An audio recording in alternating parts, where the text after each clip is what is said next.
di ba? So, hindi ko kayo. Ang paglalagyan ko ng kasal president, either sa inyong dalawa kung magbabalaan ko. Siyempre, yung magkakakilala, nag-isasal ka. Kaya yun na nga ako. Diba? Kasi ang dami kong market. Yung sunset at saka yung mga kanukan. Mga dati ko kasama din sa forever living na hindi mga tagalisan, mga downline ko. So, baka pala kami, wala akong choice. Nakalansin ko, manalansin ko ng dati. Ang maganda na ito kayo sa isa.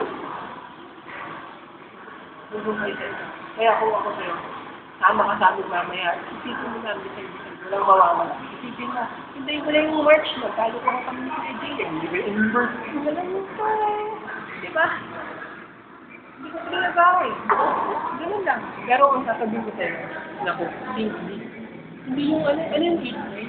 Ano yung 8-9 minsan na, kung may seldo ko, pagka-gastos ko, pag napag-iwahan mo yung pa, 2,000 na lang ang pera ko, hindi mo na lang. Pag napag-iwahan mo na yun, Wala. Ano yung